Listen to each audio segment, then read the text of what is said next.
Greetings, warriors and dreamers. Welcome to the realms of sleep, where tonight we journey through the epic world of God of War. I am your guide through the 9 realms, where ancient gods whisper their secrets and mythic landscapes unfold before us. From the frost-covered mountains of Midgard to the golden halls of Asgard, these tales of gods and giants will carry you into peaceful slumber. Lay down your weapons, rest your weary head, and allow the legends of these powerful beings to become the landscape of your dreams. The battles have been fought, and now is the time for rest. So close your eyes, brave one. Let the fire of the hearth warm you as we begin our journey through realms both wondrous and dangerous. Dusk had fallen over Svartalheim, casting the realm of the dwarves into premature darkness. The dense canopy overhead, a twisted network of ancient branches, filtered what little remained of daylight into thin, spectral beams that barely illuminated the forest floor. Kratos and Atreus walked in silence, their footsteps muffled by the thick carpet of fallen leaves and moss that covered the ground. Even Mimir, the ever-talkative severed head secured to Kratos' belt, seemed subdued by the weight of stillness that permeated these woods. "We should find shelter soon," Kratos said, his deep voice barely above a whisper, yet carrying easily through the quiet forest. "These woods grow darker with each passing moment." Atreus nodded, scanning their surroundings with keen eyes that had grown increasingly adept at identifying potential dangers since beginning their journey together. "There's something strange about this part of the forest," he observed. "The trees, they're twisted in unnatural ways, almost like they're in pain." The boy's observation was astute. The trees here did indeed appear tormented, trunks contorted into impossible angles, roots emerging from the earth, only to plunge back down in serpentine coils, branches reaching outward like skeletal fingers grasping at unseen threats. The forest had been warped by something that defied natural order. "Aye, lad," Mimir finally spoke, his voice uncharacteristically hushed. "This section of Svartalheim has a troubled history. The dwarves called it Mirkuska Gor, the Shadow Woods. Legend says the trees grew twisted because they were nourished by the runoff from an ancient forge that crafted weapons of terrible power." Atreus turned toward Mimir with immediate interest, his natural curiosity piqued. "What kind of weapons? Who built this forge?" "Stories differ," Mimir replied. "Some claim it was established by exiled dwarven smiths who delved into forbidden crafting techniques. Others suggest darker origins, that it was created by beings from between realms, who sought to forge weapons that could cut through the very fabric of reality." Kratos grunted, his expression betraying skepticism beneath his usual stoicism. Myths often exaggerate danger to discourage exploration. "Perhaps," Mimir conceded, "but myths also contain warnings born from genuine catastrophe. The Shadow Woods have been avoided by dwarves for countless generations. Even Brock and Sindri, who fear little and covet ancient crafting knowledge, speak of this area with genuine unease." As they continued forward, the distortion in the forest grew more pronounced. Trees leaned at impossible angles, their trunks occasionally groaning as if bearing tremendous weight. The ground beneath their feet changed as well, transitioning from soft earth to increasingly stony terrain, scattered with curious dark fragments that glinted dully when caught in the fading light. "Metal shards," Kratos noted, kneeling to examine one of the larger pieces embedded in the soil. "Old, but unnaturally preserved." He ran a finger along its edge, which remained sharp despite apparent centuries of exposure. No ordinary craftsmanship. Atreus carefully picked up another fragment, turning it in his hands. It feels cold, colder than it should be. He closed his eyes momentarily, his senses extending beyond ordinary perception, a skill he had been developing with increasing precision. And there's something else, like it's remembering something. Before Kratos could respond, they emerged into a small clearing, dominated by a sight that gave even the god of war pause. Before them stood what must once have been a truly massive tree, a giant among giants, whose trunk spanned the width of several ordinary trees combined. Yet unlike the twisted but living vegetation surrounding them, this colossus was dead, its bark blackened as if by intense fire, its remaining branches bare and brittle. Most striking, however, was the massive opening at its base, a gaping wound in the trunk that formed an archway easily twice Kratos' height. Beyond this natural doorway, stone steps descended into darkness beneath the tree's massive root system. By the branches of Yggdrasil, Mimir whispered, awe evident in his voice. The forged tree. I thought it merely a legend, yet here it stands. Atreus stepped forward, drawn by an inexplicable pull. What is this place? If the tales are true, Mimir explained, this ancient tree once grew directly above the Shadow Forge. Over centuries, the magical residue from the forge below altered the tree's growth, causing it to expand to extraordinary size, while simultaneously poisoning it from within. The dwarves eventually abandoned the forge, but the tree remained, a monument to their ambition and its consequences.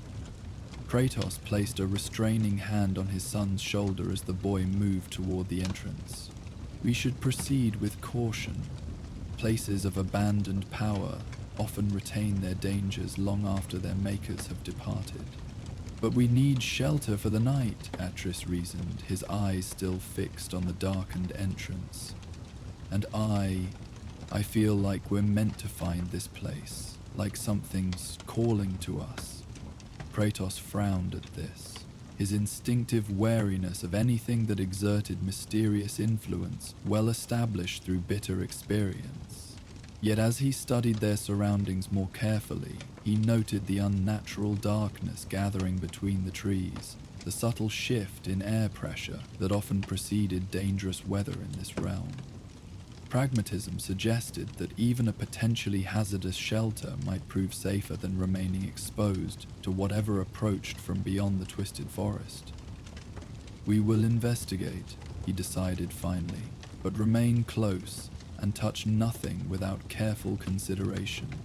With practiced efficiency, Kratos retrieved a torch from his pack and ignited it with flint and steel, the sudden flare of light casting dramatic shadows across the enormous tree's scarred surface. Leading with caution, he approached the arched entrance, examining it for any signs of traps or warnings that might indicate immediate danger. The opening appeared to have formed naturally as the tree's interior decayed, yet the stone steps descending below were clearly crafted with purpose, each one precisely cut and fitted, though now cracked and worn by the passage of uncounted years.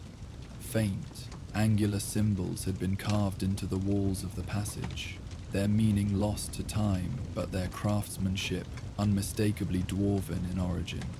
The runes speak of boundaries, Atreus said softly, trailing his fingers near but not touching one particularly elaborate carving. His ability to read various scripts had developed remarkably since beginning their journey. Warnings about the veil between what is crafted and what is summoned growing thin within. Mimir hummed thoughtfully. Fascinating terminology. The ancient dwarves believed that all crafting involved calling forth something that already existed in potential form. The greater the power of the created object, the thinner the boundary between making and summoning became. The descent was gradual but extended far deeper than expected, the steps spiraling downward beneath the massive tree's root system. As they progressed, the temperature dropped noticeably, and the air acquired a metallic tang, the distinctive scent of a forge, though one that had not burned hot for centuries.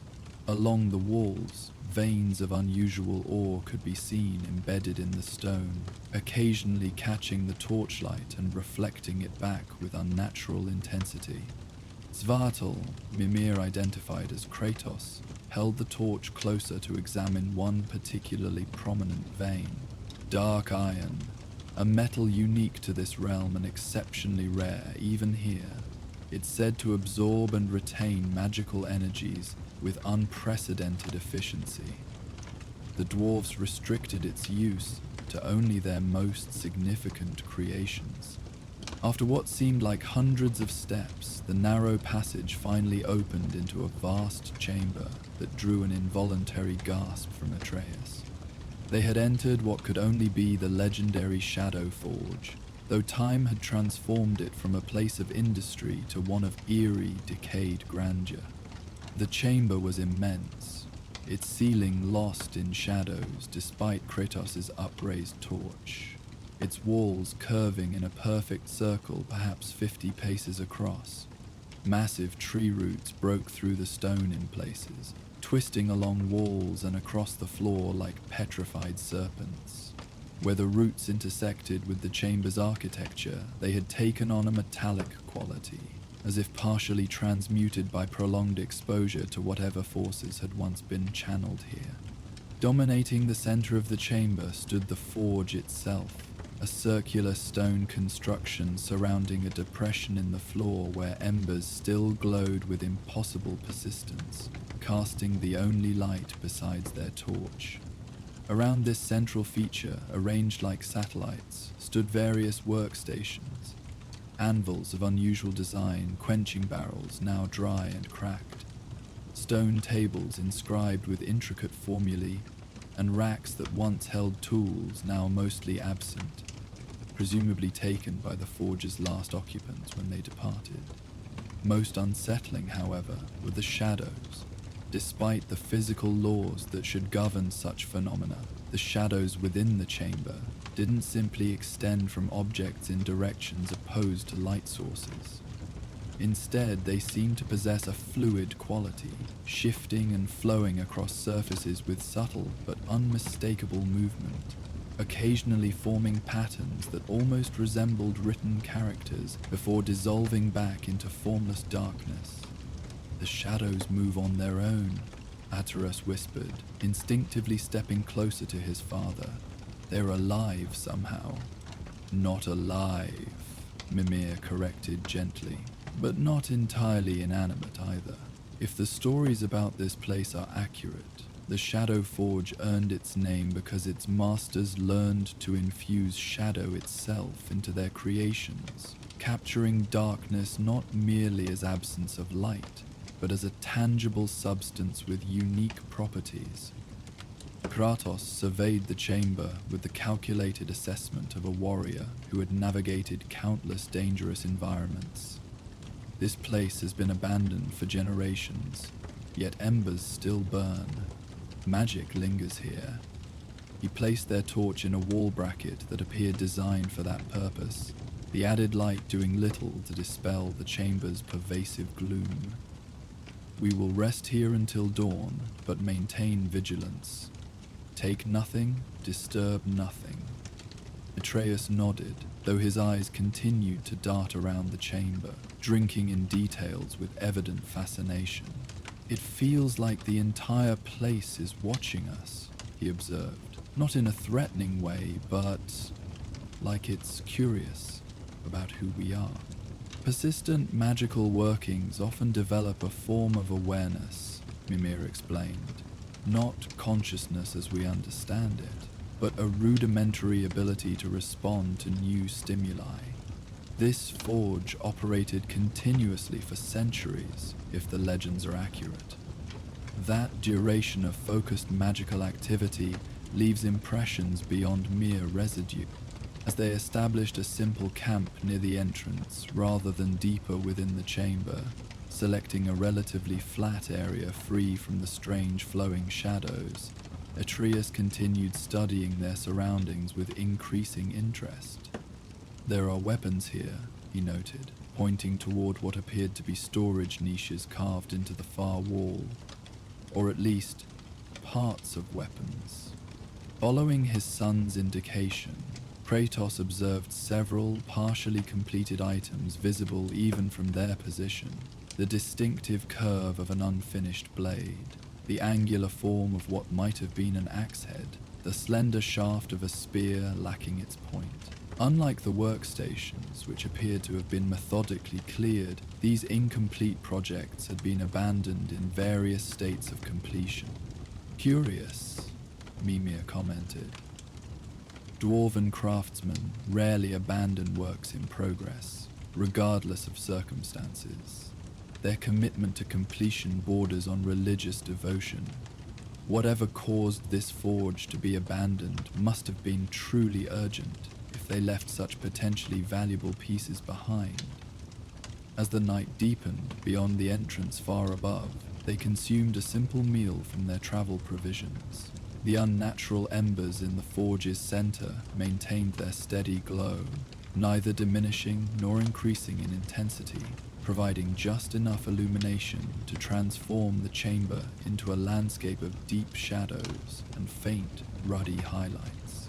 The perpetual darkness made conventional timekeeping difficult, but Kratos' internal sense of passage suggested several hours had elapsed since their descent. Atreus, who had grown increasingly restless during their meal, finally spoke the question that had clearly been building within him. "Can we explore the forge more thoroughly, Father? Just to understand what this place was? The shadows. I think they're trying to show us something." Kratos frowned slightly, studying his son's expression. The boy's natural curiosity often led them to valuable discoveries, yet equally toward potential dangers. "What do you perceive that I do not? The shadows aren't random," Atreides explained, gesturing toward the far wall where darkened shapes flowed like black water across stone. "They're forming patterns, the same ones, over and over, like they're writing something, trying to communicate." Mimir's wooden features shifted in what approximated thoughtful consideration. The lad may have a point. Shadow working was an exceptionally rare art, even among the most skilled dwarven smiths.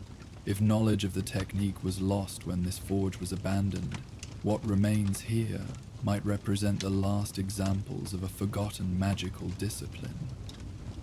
After careful consideration, Kratos nodded once. "We will investigate further, but together and with caution." He stood, retrieving the torch from its bracket. "Some knowledge comes at too high a cost." They approached the central forge first, drawn by its enduring embers.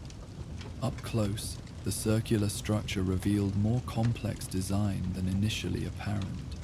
The stone ring surrounding the fire pit was inscribed with intricate runes that spiraled inward, creating a continuous text that had no clear beginning or end. The embers themselves rested in a depression lined with a material unlike any metal Kratos had encountered.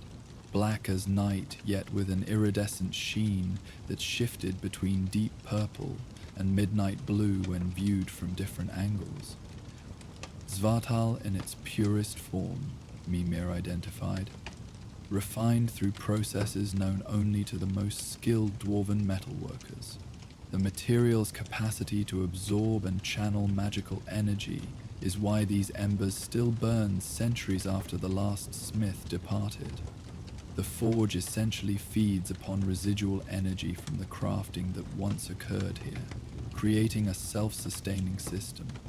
Atreus knelt beside the forge, careful to maintain sufficient distance from the embers, which, despite their diminished state, still radiated tangible heat. The runes. They're talking about binding, capturing the essence of something and giving it new form. He traced the air above one particular sequence. This part mentions shadow essence and the space between realms where light cannot reach. Mimir confirmed. The most sophisticated dwarven crafting philosophies held that true masterworks required incorporating elements from multiple realms, combining the material and the immaterial to create objects that existed simultaneously in different states of being. As Atreus studied the forge inscriptions, Kratos moved methodically around the chamber's perimeter, examining workstations and storage areas with practiced thoroughness. Near one wall, he discovered what appeared to be documentation, stone tablets covered with technical diagrams and notes, carefully arranged on a slanted desk designed for reference during work. Though many of the tablets had cracked with age, their engravings remained largely legible, preserved by whatever ambient magic permeated the chamber. "Here," he called, gesturing for Atreus to join him, "records of what was crafted in this place." The boy hurried over, his excitement evident despite efforts to maintain the careful demeanor his father encouraged. Together they examined the tablets, Atreus translating the dwarven script, while Kratos studied the accompanying diagrams with tactical assessment. "These aren't ordinary weapons," Atreus said, his voice tinged with awe. They were meant to fight something specific." He traced his finger along a line of text. "Against those who dwell in light too bright for mortal comprehension." "Interesting phrasing," Mimir commented from his position at Kratos' belt. "Typically, weapons designed to battle creatures of darkness emphasize properties of light. These appear to embrace shadow as counterbalance to excessive illumination. I wonder what exactly these smiths were preparing to confront." Before further speculation could develop, a subtle change in the chamber's atmosphere drew their attention. The flowing shadows, which had maintained consistent patterns since their arrival, suddenly shifted, coalescing along one wall into more substantial forms. What had been vague, fluid movement now assumed definite shape. Silhouettes of what appeared to be dwarven figures engaged in various aspects of forge work. These shadow figures moved with purpose, one hammering at an invisible anvil, another carefully measuring components, a third consulting what might have been documentation similar to the tablets they'd just examined. Though rendered entirely in darkness, their movements conveyed clear intent and remarkable detail, down to the characteristic gestures anyone familiar with Brock or Sindri would recognize as distinctly dwarven. "They're showing us how they worked," Atreus whispered, moving closer to the spectral display with fascination overcoming caution. "It's like memories preserved in shadow." Kratos followed his son, torch held high to illuminate the phenomenon without disrupting it. "Not memories as we understand them," he observed. "The shadows do not respond to our presence. They repeat actions performed countless times during this forge's operation. Magical impressions," Mimir suggested. "Similar to how frequently traveled paths eventually form in forest floors or meadows. These craftsmen perform the same precise movements so many times, with such focused magical intent, that they left permanent traces in the ambient energy of this chamber." As they watched, the shadow pay continued to unfold, revealing the methodical process through which these ancient smiths had apparently created their shadow-infused weapons. The silhouettes moved through clearly defined stages, first preparing specialized metals, then subjecting them to the forge's distinctive fire, followed by precise hammering, interposed with periods where the craftsmen appeared to be chanting or performing ritualistic gestures over their creation. Most intriguing was the final stage, where the shadow figures gathered around a completed weapon and somehow drew darkness directly from their own forms into the object.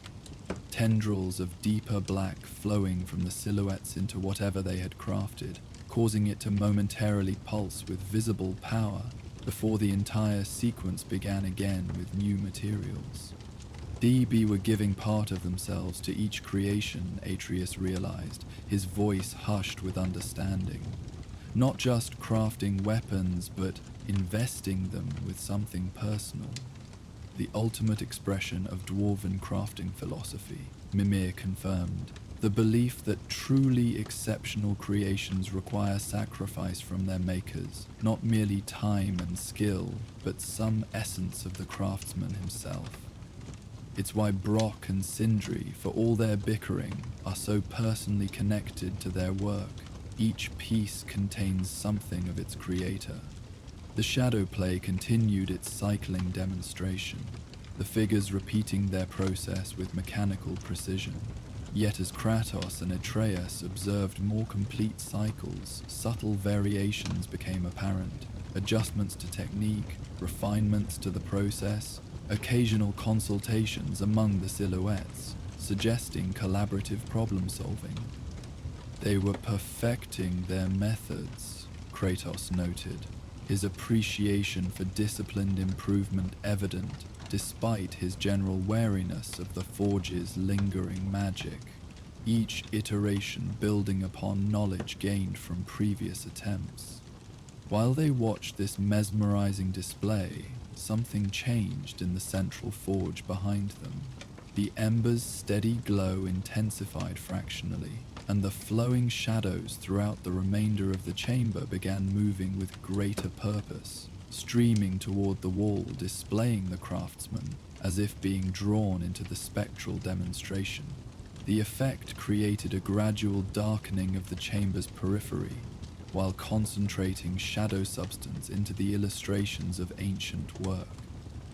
"Something's happening," Atreus said, moving instinctively closer to his father. "The shadows are gathering." As if responding to this observation, the silhouettes suddenly paused in their endless crafting cycle. For several heartbeats, they remained utterly still, frozen in various stages of their work. Then, with deliberate synchronization, all the shadow figures turned toward Kratos and Atreus, their featureless faces somehow conveying awareness despite lacking any discernible eyes. "We have drawn their attention," Kratos stated, his hand moving subtly toward the Leviathan axe secured at his back, not drawing the weapon, but preparing for that possibility. Before tension could escalate further, one of the shadow figures, apparently the master smith based on its central position and the deference shown by other silhouettes, stepped forward from the wall. Unlike the others, which remained flat projections on the stone surface, this figure separated completely, becoming a three-dimensional shadow that stood before them with substance that appeared simultaneously solid and vaporous. "Remarkable," Mimir whispered. "A shadow imprint with sufficient magical persistence to achieve partial manifestation. I've heard theories about such phenomena, but never witnessed one." The Shadowsmith made no threatening moves, instead extending what appeared to be an open hand toward Atreus specifically. The gesture seemed clearly invitational rather than demanding, though its purpose remained ambiguous. "It wants to show me something," Atreus said with quiet certainty. I can almost hear it, like a whisper just below what my ears can detect." "Caution, boy," Kratos warned, his tone carrying the weight of experience with deceptive magical entities. "Even impressions from the past may carry unintended influences." Atreus nodded acknowledgement of this warning, yet his expression reflected determined curiosity.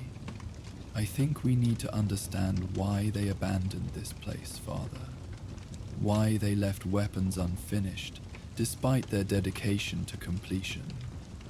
That knowledge might be important for our journey." After brief consideration, Kratos gave a single nod of permission, though he moved subtly to position himself where he could intervene instantly if necessary. Atreus stepped forward with careful respect, reaching out his own hand, though stopping short of actually touching the Shadowsmith's extended form.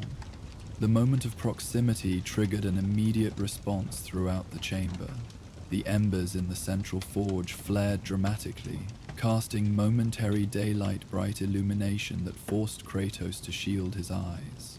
When visibility returned, the chamber had transformed, not physically but perceptually. The decayed, abandoned forge was now overlaid with a spectral vision of the same space in its prime. Shadow forms of equipment now occupied spaces where only empty brackets remained. Missing tools reappeared as dark silhouettes, and the entire workshop teemed with the bustling activity of a fully operational forge. Most significantly, numerous dwarven shadow figures now populated the chamber, not just the handful observed in the initial manifestation, but perhaps 20 craftsmen working in coordinated harmony.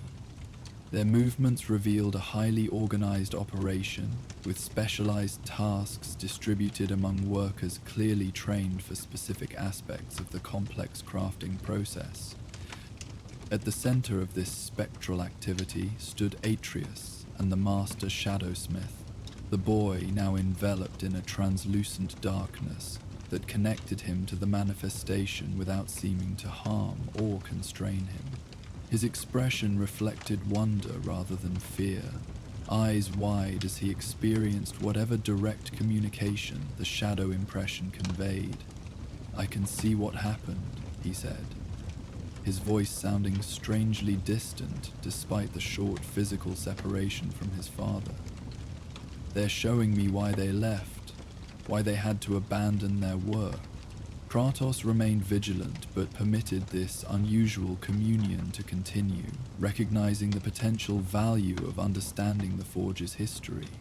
Through their many challenges together, he had developed growing trust in his son's ability to navigate magical encounters, though that trust remained balanced with protective readiness. "They were crafting weapons against light beings," Atreus continued, his eyes tracking movements only he could fully perceive.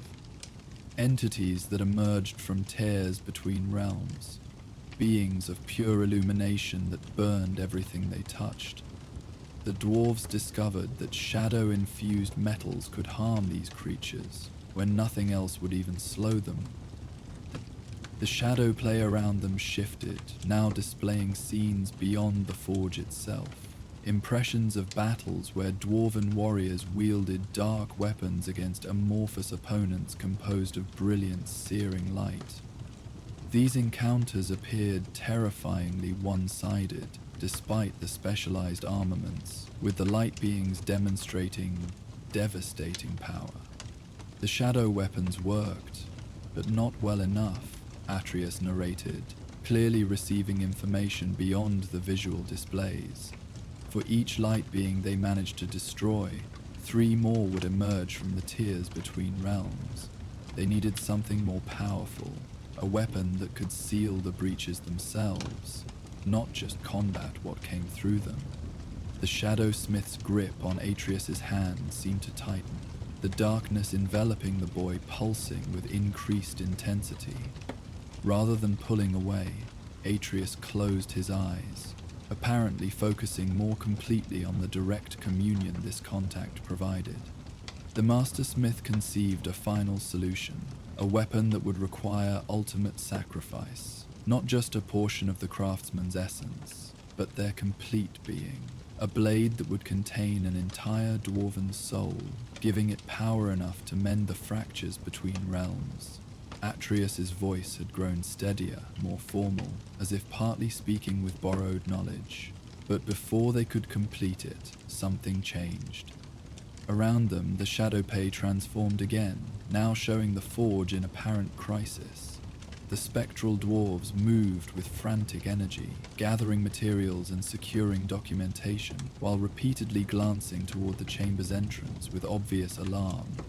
Above the central forge, a vortex of darkness formed in this historical recreation, a swirling concentration of shadow essence that seemed to draw ambient energy from throughout the workshop. Another solution was found, Atris continued.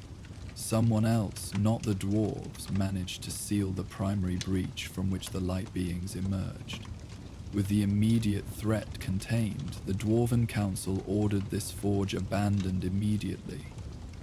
The knowledge they had developed, the techniques for binding shadow essence to physical objects, was deemed too dangerous to preserve. The Shadow Smith released Etri's hand, the darkness that had enveloped the boy receding gradually rather than vanishing instantly. The spectral recreation throughout the chamber likewise faded incrementally, the bustling workshop returning to its actual state of abandoned decay. When the manifestation had completely dissipated, only the original shadow figure remained on the wall, once again cycling through their crafting demonstration as if the interruption had never occurred. Atreus blinked several times, readjusting to normal perception after the intense magical communion. They destroyed most of their records, he said, turning to his father with newfound understanding illuminating his features. But they couldn't bring themselves to destroy the partially completed weapons, so they sealed this place, hoping the knowledge would fade from memory. Yet they left these shadow impressions, Kratos observed, studying the silhouettes that had returned to their endless crafting cycle, preserving the very techniques they sought to conceal. Not intentionally, Mimir suggested. These impressions likely formed naturally through repeated magical working. The Smiths may not have realized their actions were being recorded in this fashion, or perhaps they couldn't remove these impressions without destroying the entire chamber, a task potentially beyond even their considerable abilities. Atreus moved toward the storage niches they had noticed earlier, where the incomplete weapons remained partially visible in shadowed recesses. They were making something important here, something powerful enough to repair damage between realms. He glanced back at his father, curiosity evident in his expression. Should we examine what they left behind?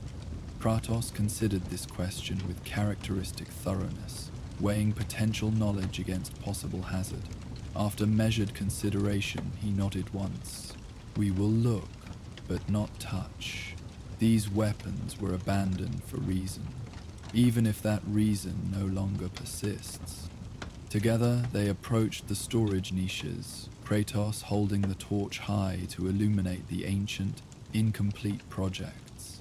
Each recess contained what appeared to be a weapon in various stages of completion, all demonstrating exceptional craftsmanship even in their unfinished state, with distinctive dark metal components that absorb torchlight rather than reflecting it.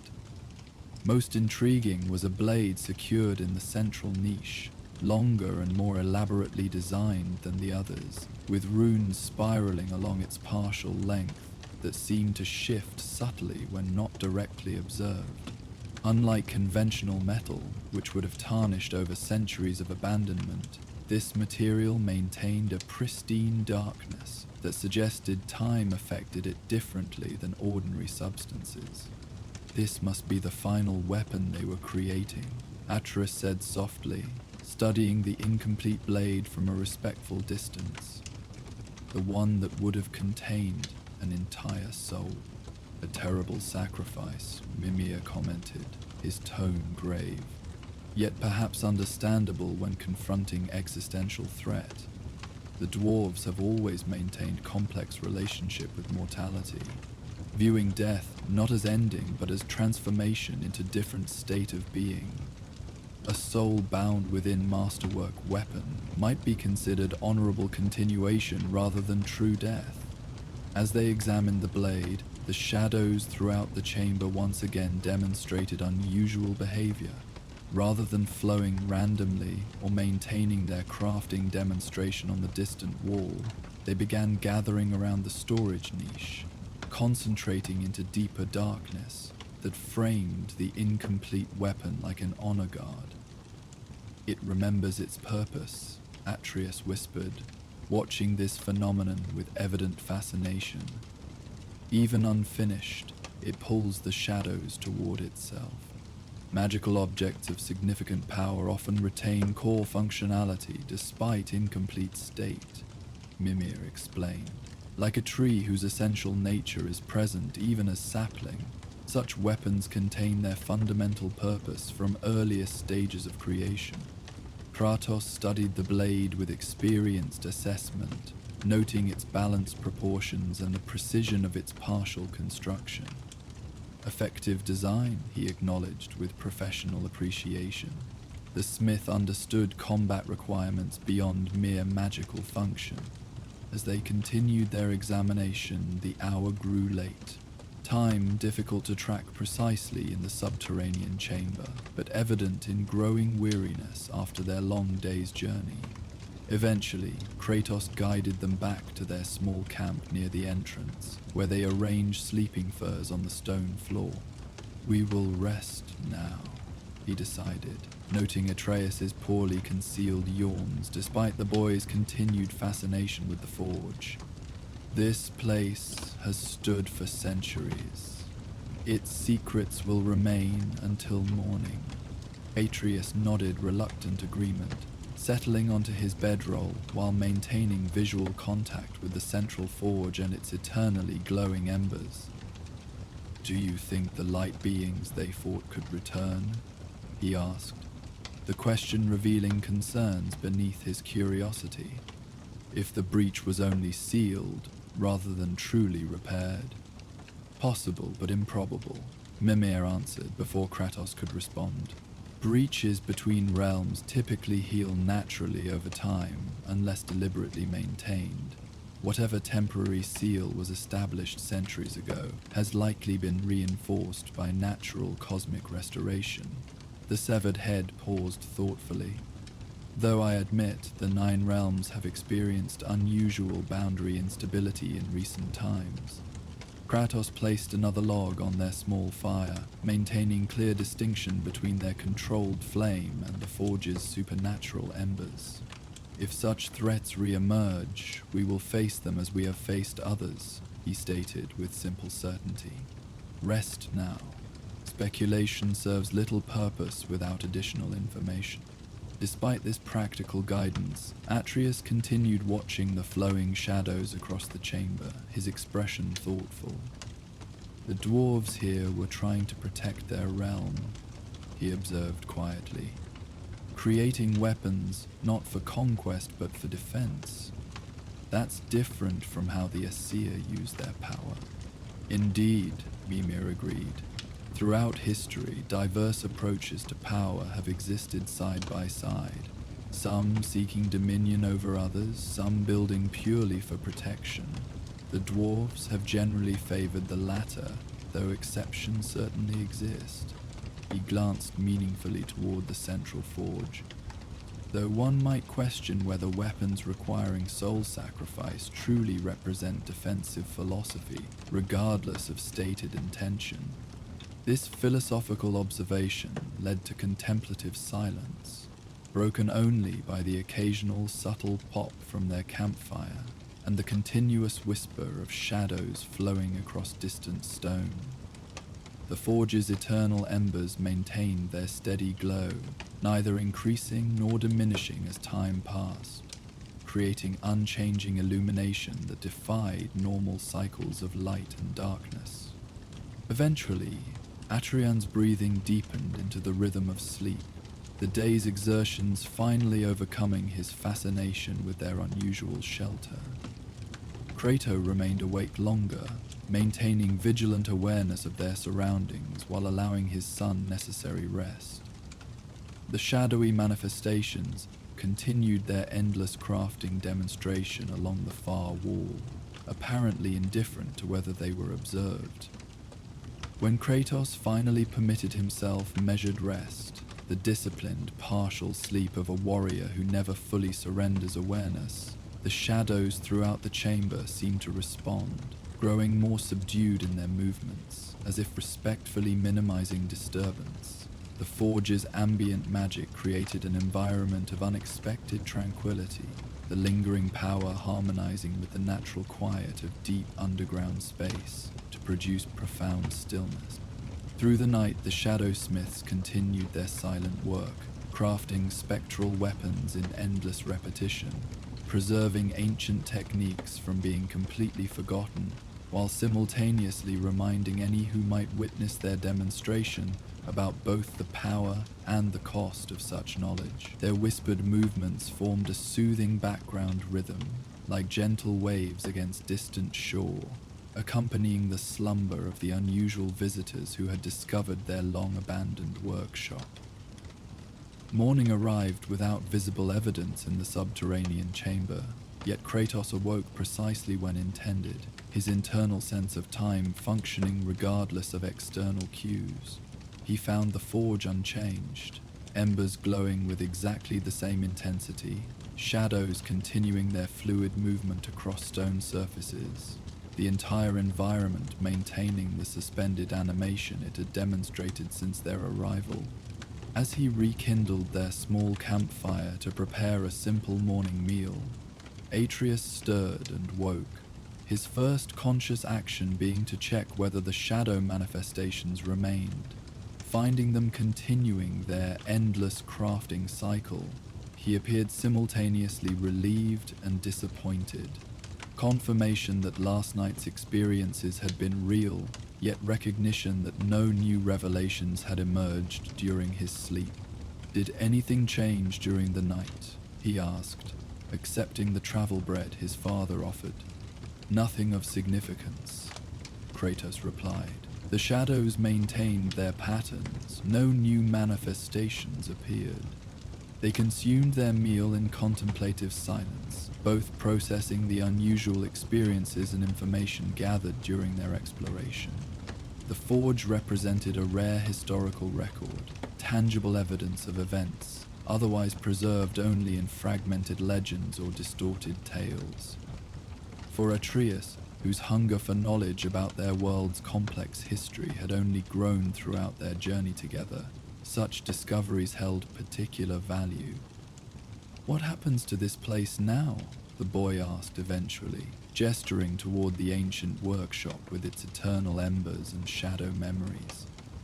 "Should we tell Brock and Sindri about it? They might want to know about these shadow crafting techniques." Kratos considered this question with characteristic thoroughness. "The knowledge preserved here carries both potential benefit and hazard," he observed. "Like most power, its value depends upon the intention of those who wield it. The Dwarven brothers would likely approach such techniques with appropriate caution," Mimir suggested. "They've demonstrated considerable responsibility regarding potentially dangerous crafting methods in the past. Yet even sharing the forge's location would mean this knowledge could eventually spread beyond their control." After further contemplation, Kratos reached his decision. "We will tell them of its existence, but not its precise location. They may seek it if they choose, but finding it will require effort proportional to the knowledge it contains. That balance seems appropriate." Atreus nodded agreement with this measured approach. As they gathered their belongings and prepared to depart, Atreus made one final circuit of the ancient forge, his gaze lingering on the unfinished weapons and the shadowsmiths, continuing their eternal work. The boy's expression reflected the thoughtful consideration that had become increasingly characteristic as their journey progressed, weighing new knowledge against existing understanding, seeking connections between seemingly disparate elements of the complex world they navigated. "Father," he said suddenly, pausing near the central forge where embers continued their supernatural glow, "do you think we might encounter these light beings someday?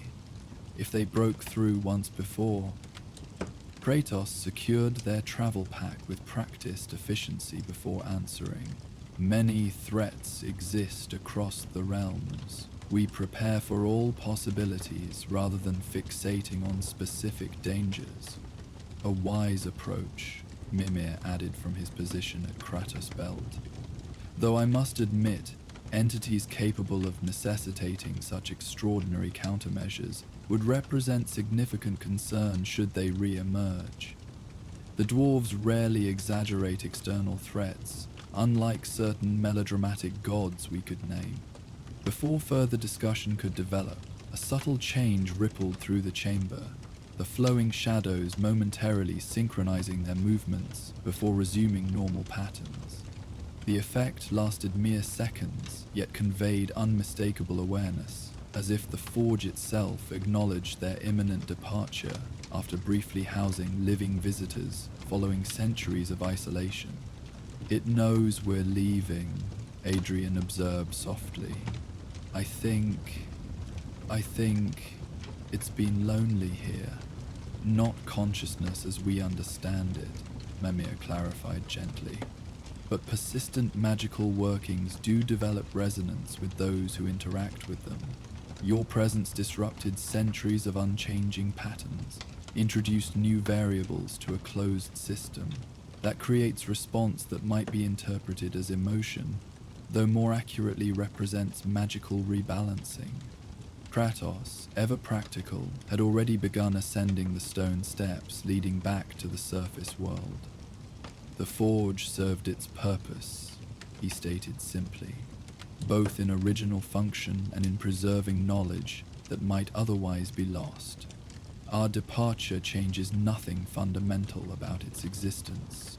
With one last glance at the Shadowsmiths continuing their endless crafting demonstration, Atreus followed his father up the winding stairs. The journey back to daylight seemed shorter than their descent had been, perhaps because familiar paths always feel more direct, or possibly because they climbed with greater purpose now that rest had restored their energy. Emerging from the massive dead tree's hollow trunk, they found morning well established in the forest above, filtered sunlight creating dappled patterns across the twisted vegetation that surrounded the ancient tree. Though still distorted in unnatural ways, the woods seemed less ominous in daylight, their tortured forms more curious than threatening when fully visible. "The trees really did grow strangely because of the forge," Atreus noted, studying the contorted trunks with fresh understanding. "All these years later, and they're still affected by what happened below." "Magic leaves lasting impressions," Mimir confirmed. "Particularly magic involving fundamental forces like shadow and light. The boundaries between realms may heal naturally over time, but evidence of serious breaches often persists indefinitely in the surrounding environment." As they oriented themselves and prepared to continue their interrupted journey through Svartalheim, Kratos cast one final assessing glance at the massive dead tree that had sheltered the forge beneath its roots. In daylight, additional details became apparent, particularly the subtle patterns in its blackened bark that resembled the flowing shadows they had observed below, as if the tree itself had gradually absorbed aspects of the magic it contained. "The knowledge remains preserved," he observed with quiet certainty, "available for those with wisdom to use it properly, yet sufficiently hidden to prevent casual discovery." "A natural balance," Mimir agreed. "Neither completely lost nor dangerously accessible. Rather elegant considering it occurred through circumstance rather than deliberate design."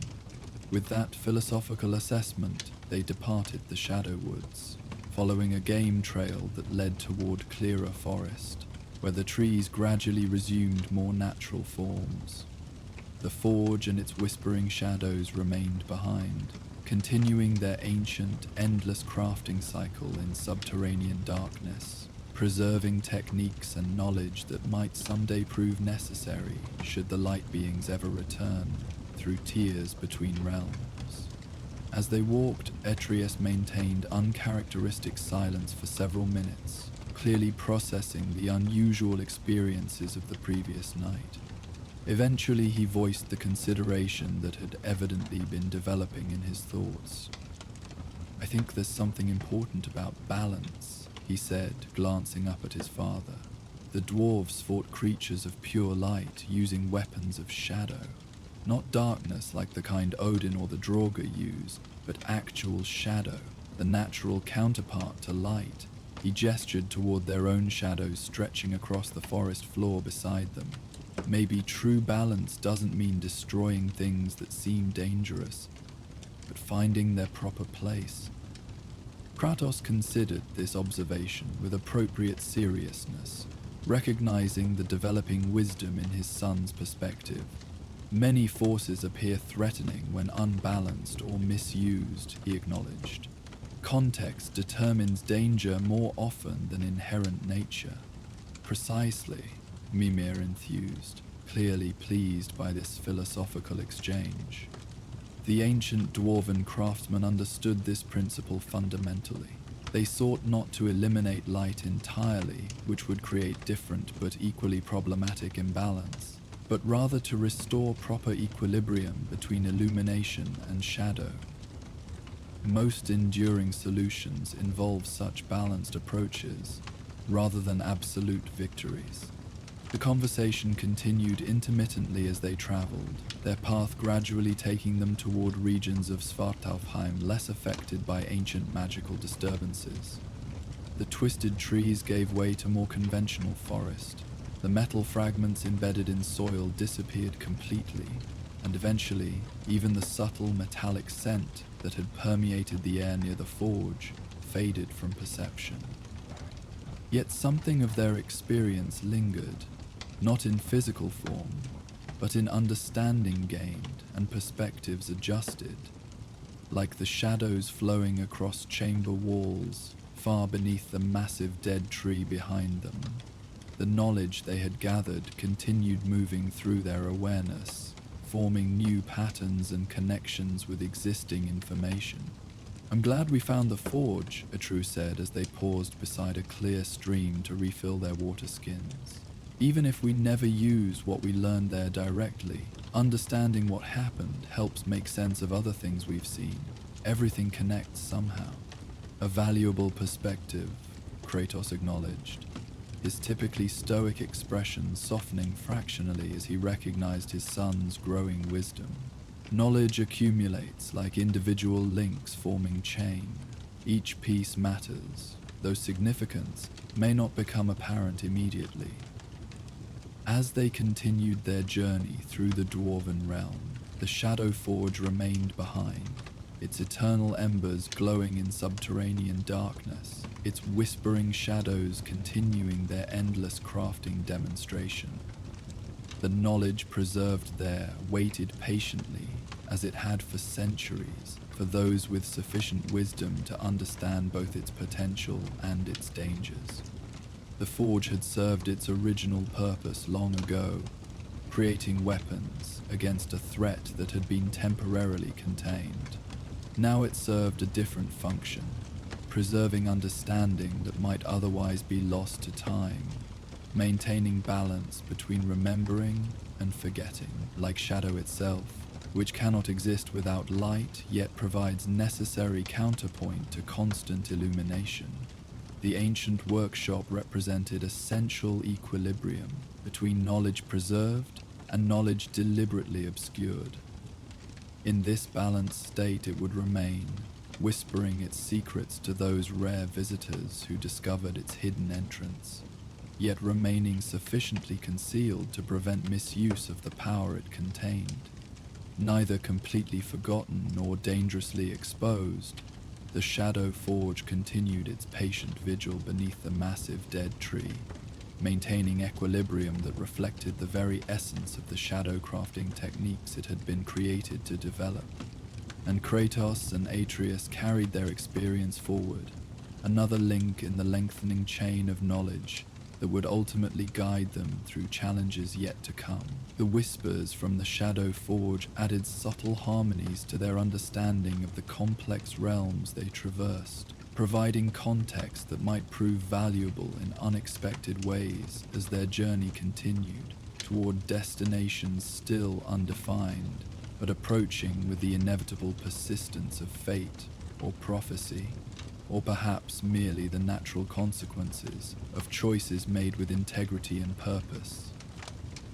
As the whispers of the Shadow Forge faded into memory, Kratos and Atreus continued their journey through the realms.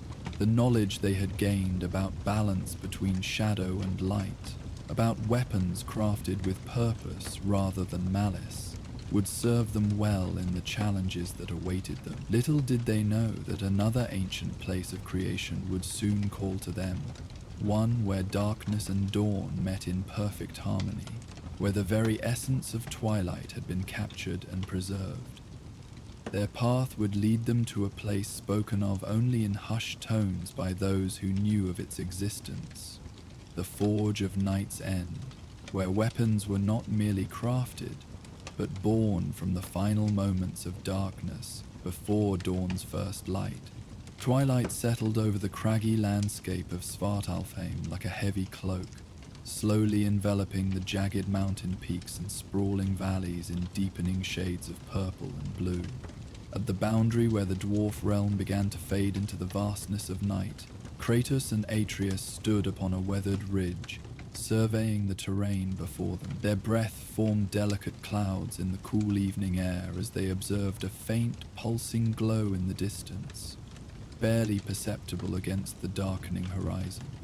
"That must be it," Atreides said, pointing toward the mysterious light. "The Forge of Night's End," just as Brock described it. Kratos studied the distant glow with his characteristic stoicism, his eyes narrowing slightly as he assessed potential dangers. "Remember what the dwarf said. This forge has been abandoned for centuries. We know not what awaits us there." "Or who," added Mimir from his position secured to Kratos' belt. "The forges of old Svartalheim were often guarded by enchantments that outlived their creators by millennia.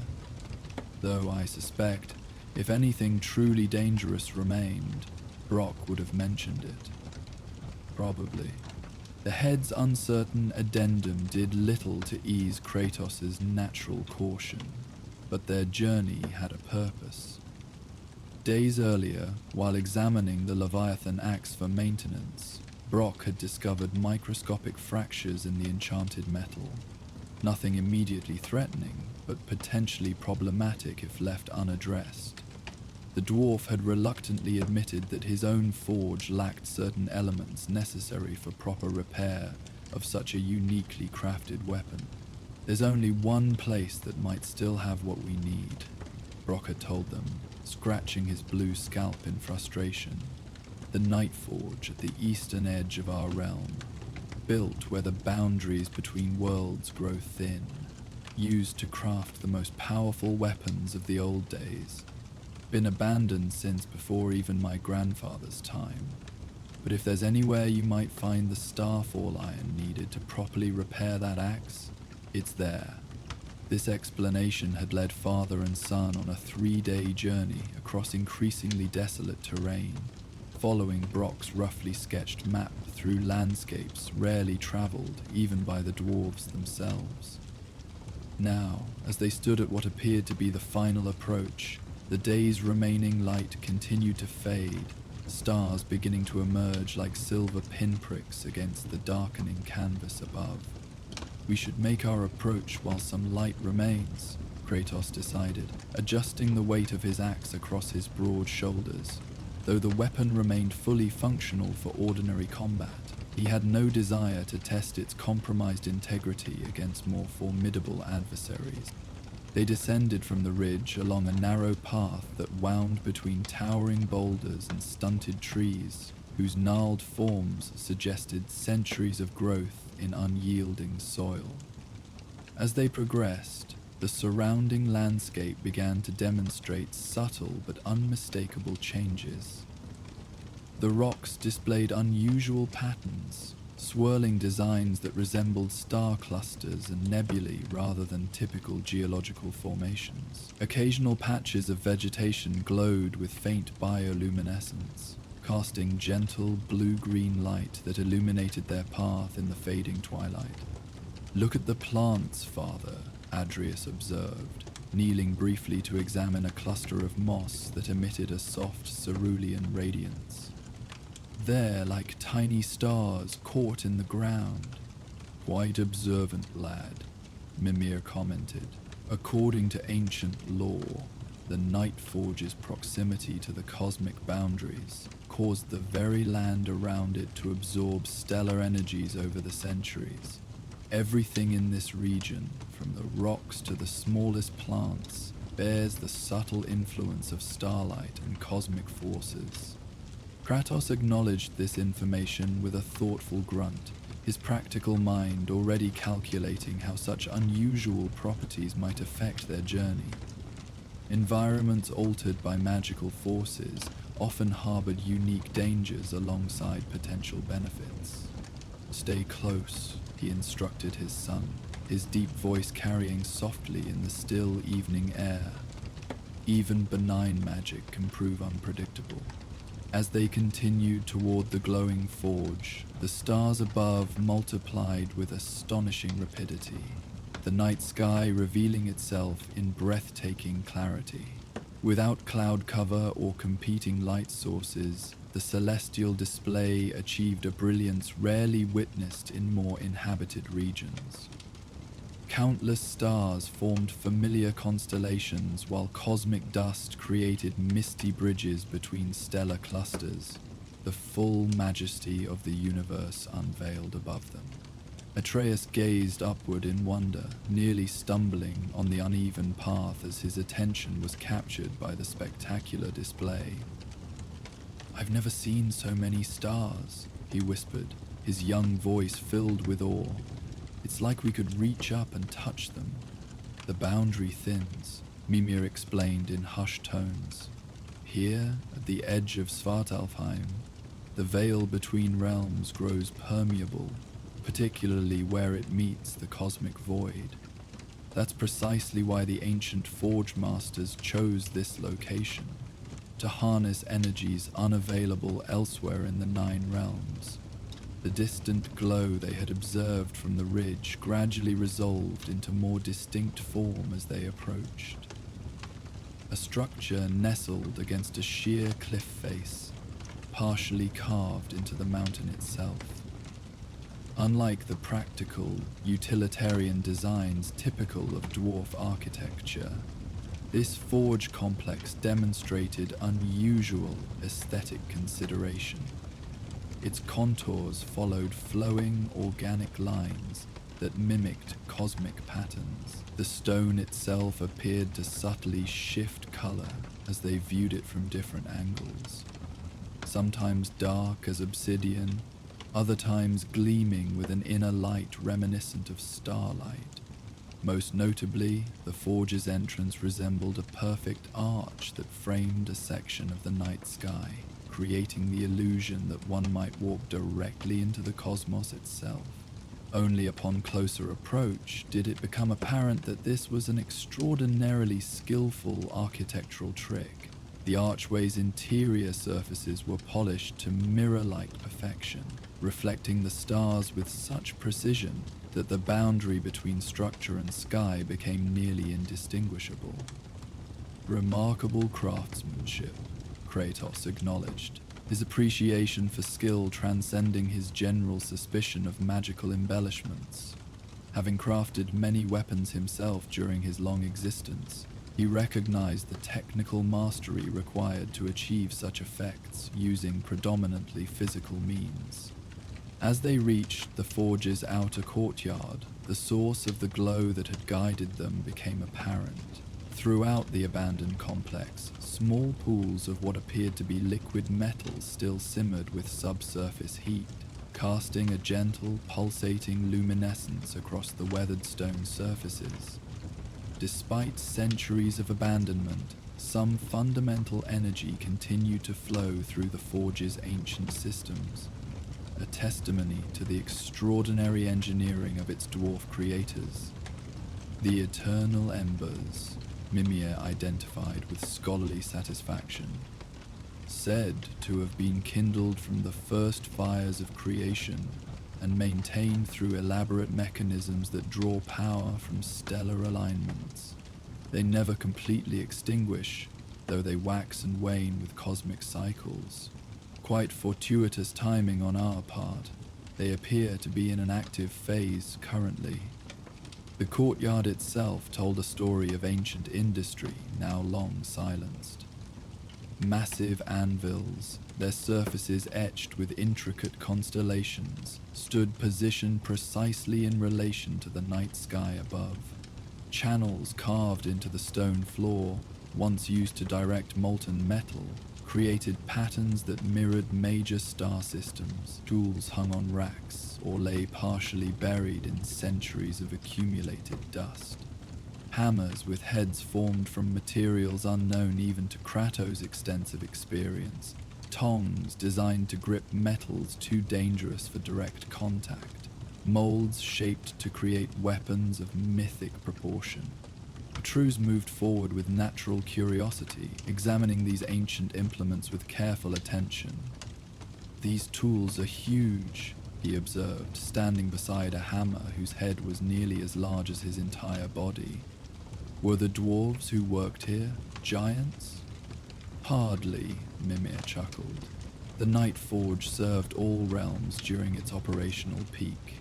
Dwarves created the facility and managed its functions, but craftsmen from various realms would journey here when particular projects required the forge's unique properties. Some tools were designed for Jotnar use, others for the Aesir, still others for beings whose names have been forgotten even in the oldest legends. Kratos approached one of the glowing pools, studying the strange liquid with cautious interest. Unlike typical molten metal, this substance moved with almost organic fluidity, occasionally forming patterns that resembled constellations before dissolving back into random motion. It emitted heat, but not the scorching intensity one would expect from forge materials. Instead, the warmth felt strangely comforting, like evening sunlight rather than burning fire. "What is this substance?" he asked, careful not to touch the mysterious liquid despite its seemingly benign properties. "Star metal in its raw state," Mimir explained, "collected from meteoric impacts and cosmic debris, then refined through processes known only to the master forge workers of old. Its properties change depending on celestial alignments and the intentions of those who work it. Fascinating stuff. Combines physical matter with cosmic energies in ways still not fully understood, even by the most knowledgeable metallurgists." As the last remnants of twilight faded completely from the sky, the forge's ambient illumination intensified correspondingly. The pools of star metal glowed more brightly, and previously unnoticed details throughout the complex became visible. Lines of faint blue luminescence traced pathways along the stone floor, connecting various workstations in patterns that suggested specific workflow processes. Symbols etched into support columns and archways, ancient dwarf runes intermingled with cosmic notations, began to emit subtle light as well. "It's waking up," Atreus whispered, instinctively stepping closer to his father as the abandoned forge demonstrated unexpected signs of activity. "Not fully," Mimir assured them, merely responding to nightfall, when its connection to the cosmic forces naturally strengthens. The forge was designed to operate at peak efficiency during night hours, with preparations and finishing work conducted during daylight. Quite ingenious energy management, really. Kratos remained vigilant, his senses alert for any indication that the forge's awakening might pose danger to themselves. Yet the activation appeared purely functional rather than defensive, systematic illumination rather than hostile response. After several minutes of observation confirmed no immediate threat, he nodded toward the main forge entrance. "We should continue. Find what we came for while the forge remains accessible." They proceeded beneath the star-reflecting archway, into the forge's main chamber. a vast circular space whose ceiling opened directly to the night sky above. The architectural achievement was remarkable. The opening appeared to have been designed to track specific celestial movements, aligning with different star systems as seasons progressed. Currently, it framed a portion of sky containing a distinctive cluster of blue-white stars that reflected perfectly in a circular pool of star metal directly below.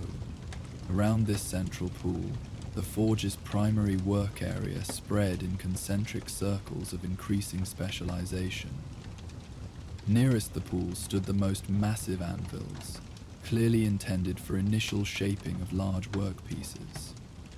Beyond these, smaller stations allowed for more refined work, with specialized tools and equipment arranged in precise relation to one another. The outermost circle contained what appeared to be finishing areas, where completed items would receive final enchantments and embellishments. Throughout the chamber, the blue luminescent pathways created an elaborate network that connected each work area to specific pools of star metal, to tool repositories, to enchantment stations, and ultimately to what must have been testing grounds for completed works. The entire system demonstrated extraordinary integration of practical function with cosmic principles, physical craftsmanship elevated through alignment with universal forces.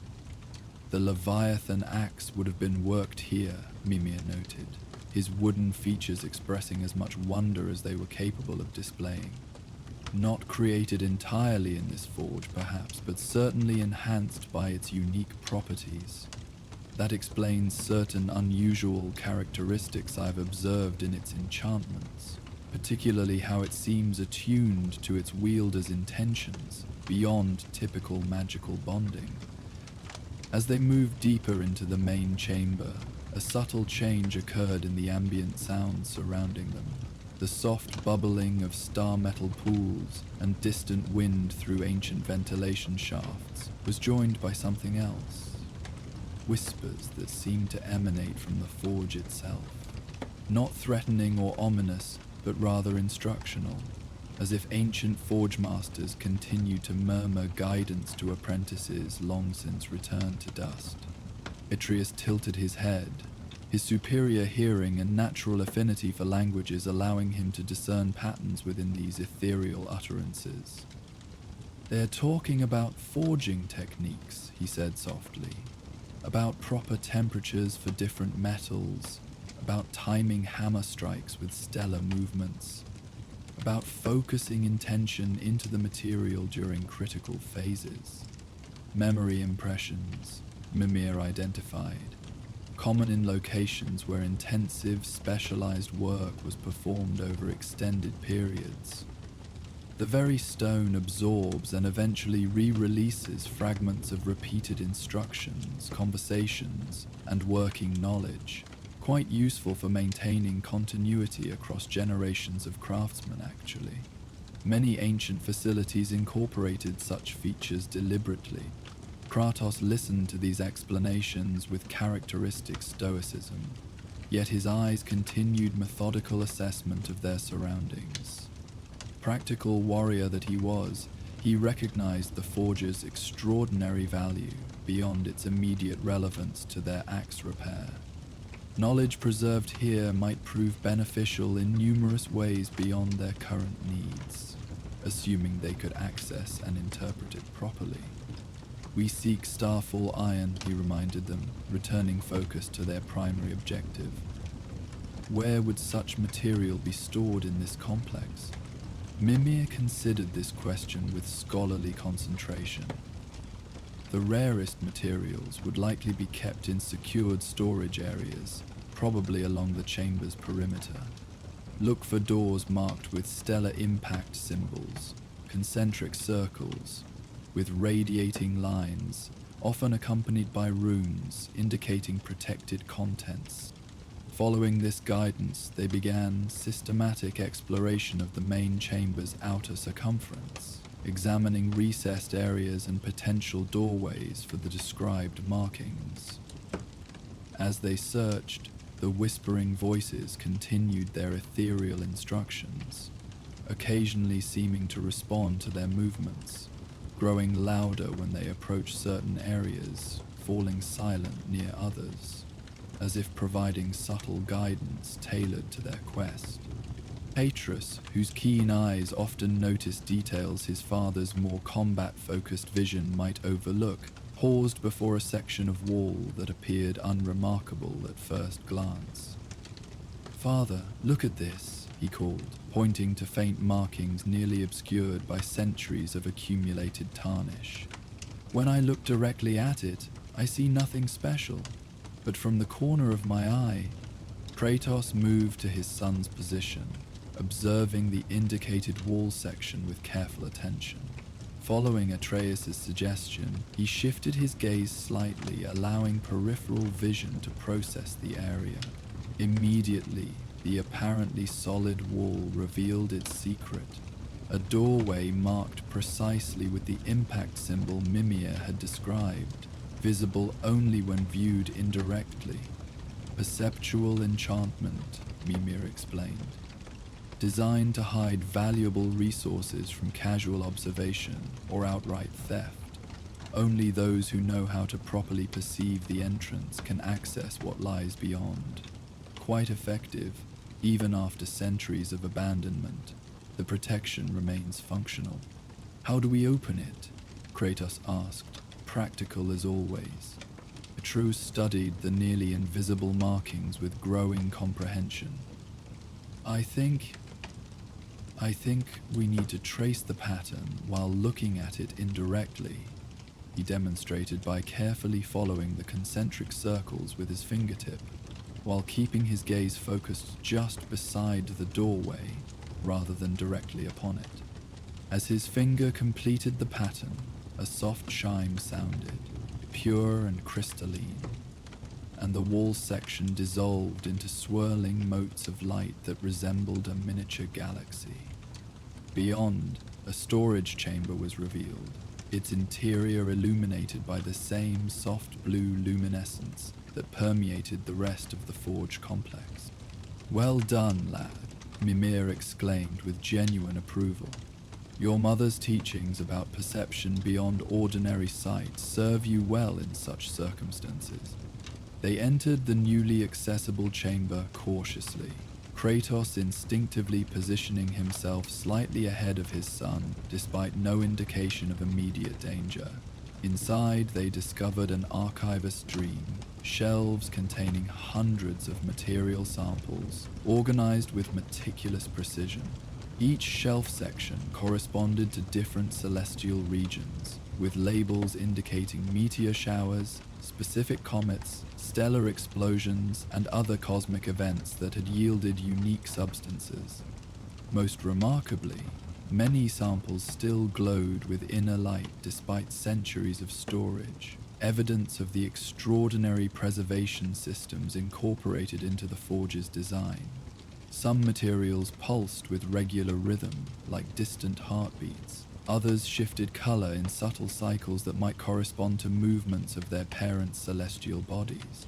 Still others remained constant, but emanated distinct energies perceptible even to non-magical senses. "Magnificent," Mimir breathed, his scholarly appreciation evident. "A repository of cosmic materials unrivaled in all the 9 realms. The knowledge preserved here alone would be worth fortunes to the right minds. Though I'd caution against mentioning this location to either Brock or Sindri unless absolutely necessary. Dwarf craftsmen have been known to wage decades-long feuds over far less impressive discoveries." Atreus moved carefully between the shelves, examining labels with growing confidence in his ability to interpret the ancient dwarf script. "There's an organization to it," he observed. "Materials from similar cosmic events are grouped together, with notes about their properties and potential applications." Kratos remained near the entrance, dividing his attention between potential external threats and his son's exploration of the chamber's contents. Despite the forge's apparent abandonment, Centuries of experience had taught him that valuable resources rarely remained unguarded or unclaimed indefinitely. Something had preserved this place in remarkable condition. Whether that something might object to their presence remained undetermined. "Here," Atreus called after several minutes of methodical search. "I think I found what we need." He indicated a shelf containing several metal fragments of varying sizes, each exhibiting a distinctive silver bupal coloration, with occasional flashes of deeper azure when viewed from certain angles. The label, which he translated aloud, identified these as Ice Star Iron, 7th Age Fall, Northern Quadrant. Mimir's wooden features expressed as much excitement as they were capable of displaying. "Perfect. It's exactly what Brock described. Material from the same celestial event that produced the original components of the Leviathan axe. The matching providence should ensure perfect compatibility with the existing enchantments." Kratos approached to examine the discovered material, extending his senses beyond ordinary vision to assess its magical properties. Having wielded the axe through countless battles, he had developed intuitive understanding of its particular energies. The fragments before them resonated with familiar signature, subtle harmonics that matched precisely what he experienced when channeling frost power through his weapon. "This will suffice," he confirmed, selecting a fragment of appropriate size for their needs. Unlike ordinary metals that would feel cold to the touch, this material emanated pleasant coolness that spread gradually up his arm, not numbing but rather refreshing, like mountain spring water on a warm day. As Kratos secured the precious fragment, Atreus continued examining the chamber's extraordinary contents with scholarly interest inherited from his mother. His attention was drawn to a particular shelf containing not metal samples, but rather small crystalline structures that emitted soft, pulsating light in various colors. Each crystal appeared to contain miniature scenes, swirling nebulae, spinning galaxies, beautiful cosmic phenomena captured somehow within their transparent structures. "What are these?" he asked, carefully avoiding direct contact with the mysterious objects, despite his curiosity. Mimir studied the crystals from his position at Kratos' belt. "Memory crystals, if I'm not mistaken," he identified after thoughtful consideration. "Used to record and preserve particularly significant forge events or especially complex crafting techniques.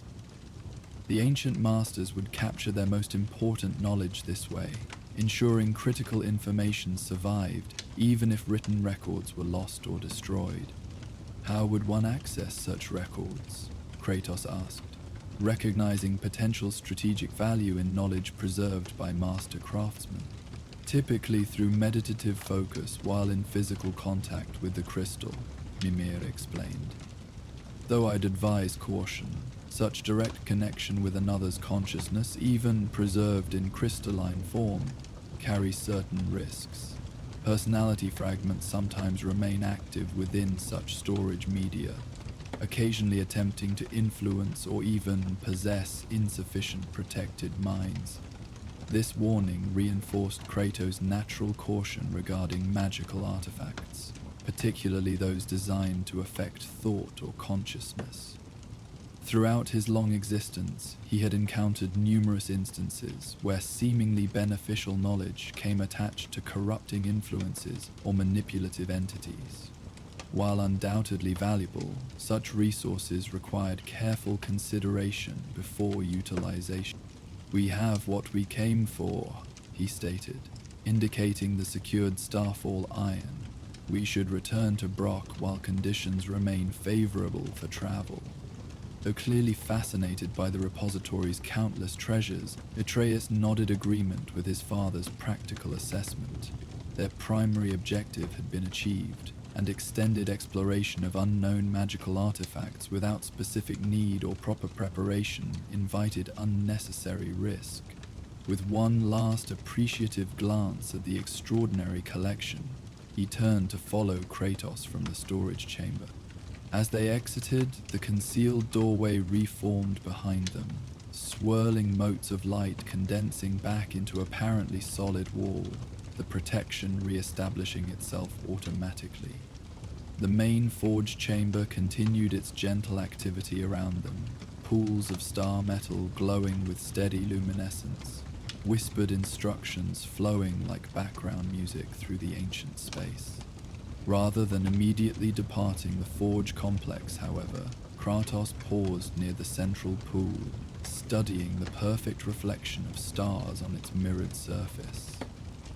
Something about this extraordinary place, its seamless integration of cosmic forces with practical craftsmanship, resonated with aspects of his own nature he rarely acknowledged. Having forged countless weapons throughout his long existence, he recognized the profound significance of creating tools that served purpose beyond mere destruction. "Father?"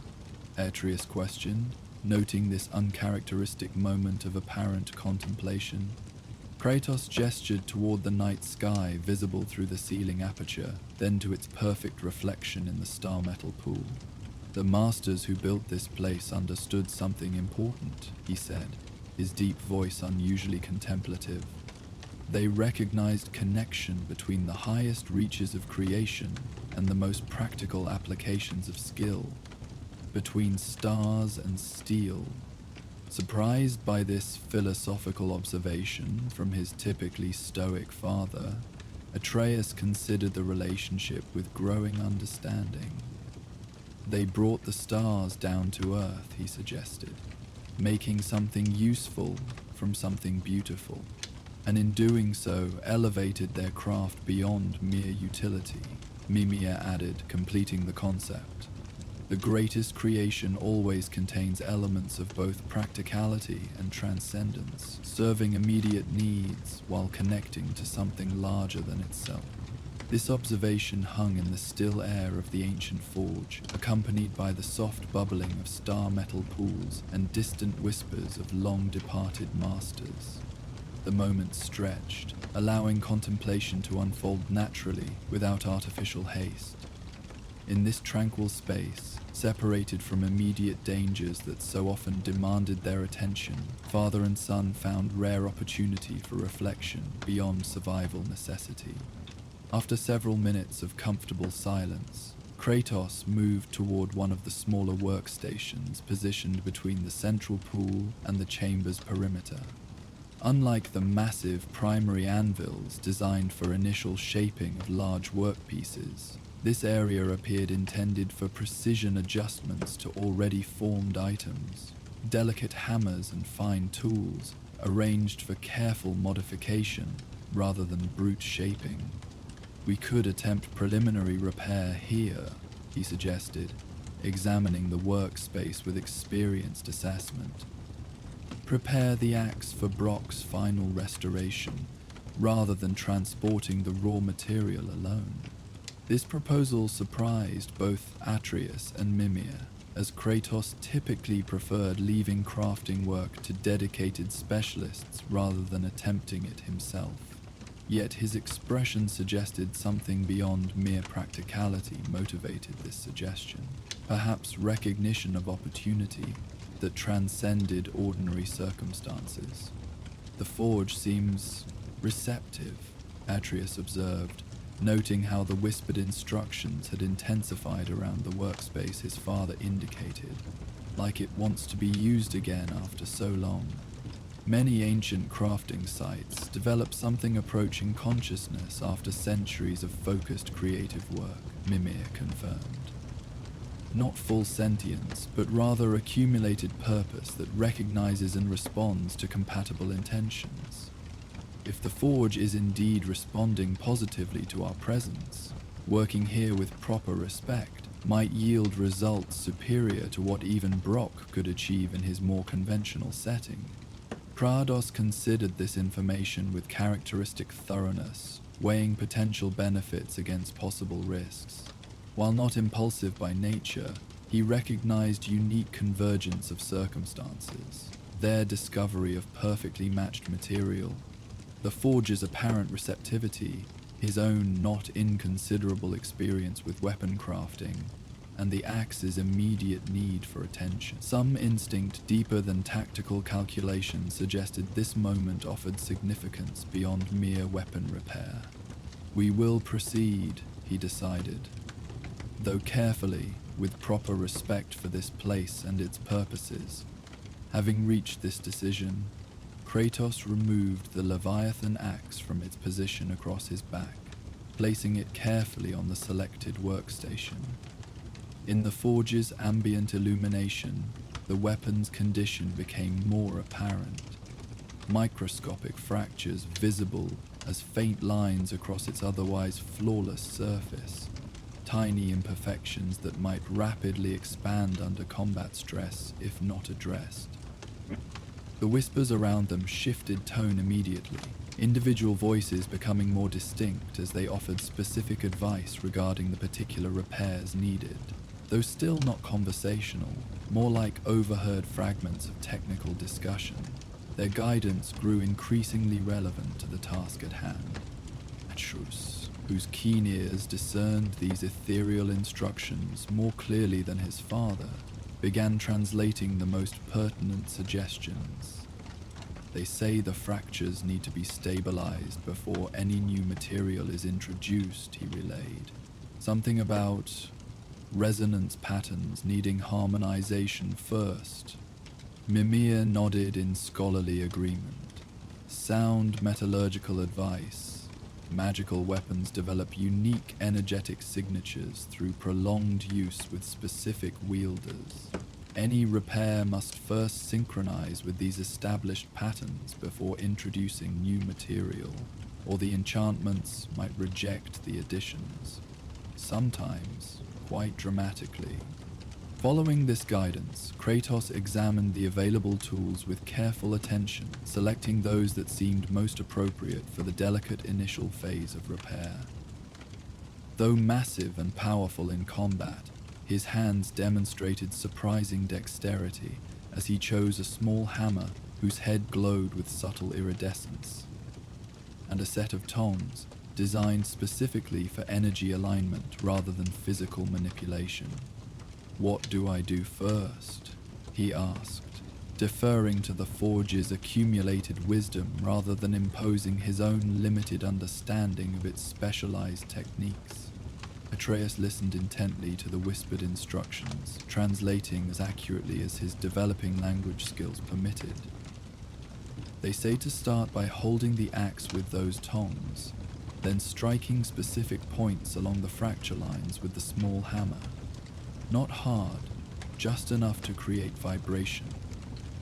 The hammer will guide itself if you allow it, finding the resonance points naturally. This approach, surrendering some control to the specialized tools themselves, ran counter to Kratos' general preference for complete mastery over his actions. Yet he recognized the wisdom in respecting expertise beyond his own, particularly in such specialized circumstances. With uncharacteristic humility, he followed the whispered guidance, allowing the iridescent hammer to influence his strikes rather than forcing predetermined patterns. To his surprise, the tool did indeed seem to develop its own rhythm once he relaxed his control slightly.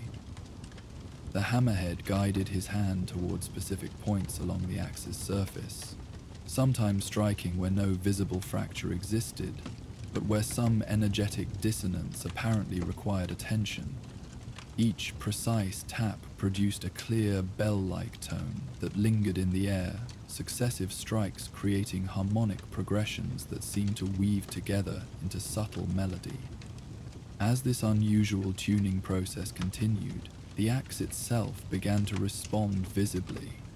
Faint blue luminescence, similar to what appeared when Kratos channeled its frost powers in combat, but more subtle and intricate, traced patterns across its surface, following the weapon's internal energy flows. The previously visible fractures didn't disappear, but their edges softened somehow, as if the material around them relaxed from tension that had exacerbated their severity. The resonance is stabilizing, Mimir observed with scholarly appreciation. Quite remarkable how quickly the forge environment facilitates this process. In conventional settings, such harmonic rebalancing might require days rather than minutes. Once the preliminary harmonization was complete, the whispered instructions shifted focus toward integration of the new material. Rather than simply attaching the Starfall iron fragment to damaged areas, the process involved partial dissolution of both existing weapon and repair material in one of the smaller star metal pools, creating unified whole rather than patched construction. Under the forge's guidance, Kratos carefully placed both axe and iron fragment into a specially designated crucible, then positioned this container at precise depth within the star metal pool. Unlike ordinary forging, where heat would be primary agent of transformation, this process utilized multiple energies simultaneously, thermal, celestial, and intentional, all working in coordinated fashion to reform the weapon's structure at fundamental level. Now comes the part requiring focused will, Mimir explained as the immersed materials began slow transformation. The wielder must maintain clear visualization of the weapon's essential nature throughout the reintegration process. Your understanding of the axe's true character will guide how the materials recombine. This requirement made perfect sense to Kratos. Throughout his existence, he had recognized that the finest weapons became extensions of their wielder's will and identity, not merely tools but partnerships between craftsman, material, and ultimate user. His relationship with the Leviathan axe had developed beyond merely functional connection into something approaching mutual recognition, each influencing the other through consistent interaction. Focusing his consciousness on this deep understanding of the weapon, its balance of destructive potential with protective purpose, its adaptability to both combat necessity and environmental manipulation, its connection to both his present journey and complex past, Kratos maintained steady concentration as the reintegration proceeded. Beside him, Atreus observed with quiet fascination, occasionally relaying additional guidance from the whispering voices when particularly crucial phases approached. The process continued for perhaps an hour, the star metal pool gently bubbling as cosmic energies facilitated molecular reconnection beyond ordinary physical possibility. Throughout the chamber, the ambient illumination pulsed in rhythm with critical transformation phases, as if the entire forge participated in this singular act of restoration. The whispered voices maintained constant commentary, sometimes technical instruction, other times what sounded almost like encouraging reassurance during a especially delicate transition. Finally, as the star settled overhead shifted with night's progression, the whispers indicated completion. Kratos carefully removed the crucible from the star metal pool, setting it on the workstation to cool. Within its shimmering contents, the axe had undergone subtle but significant transformation. While maintaining its familiar overall form, its surface now displayed flowing patterns reminiscent of both ice crystals and star fields. The newly integrated material enhancing, rather than merely repairing, its original construction. "It's beautiful," Atreus whispered, leaning closer to observe the extraordinary craftsmanship. The weapon seemed to glow from within, emitting soft luminescence that shifted between pale blue and silver as viewing angle changed. More importantly, no trace remained of the fractures that had threatened its structural integrity, the repaired sections actually appearing stronger than surrounding original material. The forge has gifted additional enhancement beyond mere repair, Mimir noted with impressed assessment. The axe's connection to cosmic ice elements has been strengthened through direct integration with star metal. I suspect you'll find its frost capabilities significantly more responsive when next deployed. Kratos lifted the restored weapon, immediately sensing the truth in Mimir's observation. The axe felt more perfectly balanced than before, its weight distribution subtly improved for both throwing accuracy and close combat effectiveness.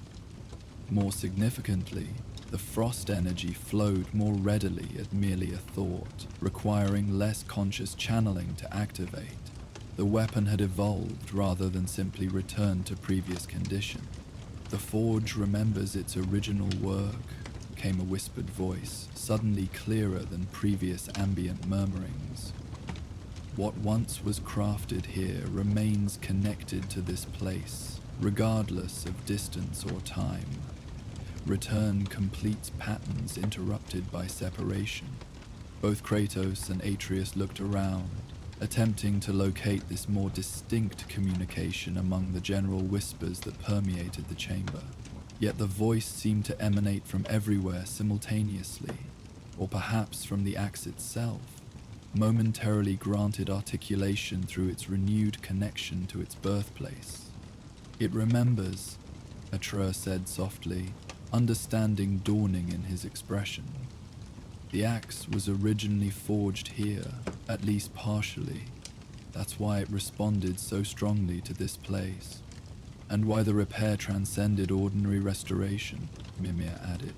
"The weapon essentially returned home, allowing recalibration to its fundamental design parameters rather than merely addressing surface damage. Quite fortuitous coincidence. Or perhaps not coincidence at all, depending on one's perspective regarding how seemingly random events align through cosmic influence." This deeper understanding of their journey's significance brought thoughtful expressions to both father and son. What had begun as practical necessity, repairing a damaged weapon, had evolved into something approaching pilgrimage, reconnecting present circumstances with historical foundations that provided context and enhanced functionality. As the night progressed toward its deepest hours, both Kratos and Atreus recognized that departure before dawn remained advisable. The forge's remarkable properties and apparent benevolence notwithstanding, extended presence in such powerfully magical environments carried inherent risks, particularly for those not fully trained in their proper utilization. Having accomplished both their practical objective and gained unexpected knowledge, prudence suggested timely withdrawal. Before leaving, however, Tatus approached the central reflecting pool once more, studying the perfect mirror image of stars in its still surface. "Father," he said quietly, "do you think the people who built this place understood how long it would last? How it would continue working centuries after they were gone?" Kratos considered this thoughtful question with appropriate seriousness. "The finest craftsmen create beyond immediate purpose," he answered, drawing on centuries of observation across multiple realms. "They build not merely for present need, but for legacy that transcends individual existence. Like Mother's protections around our home," Atreus suggested, making connection between ancient dwarf craftsmanship and Faye's more recent but equally profound work.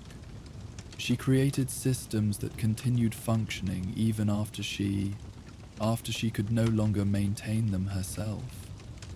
"Precisely," Mimir confirmed gently.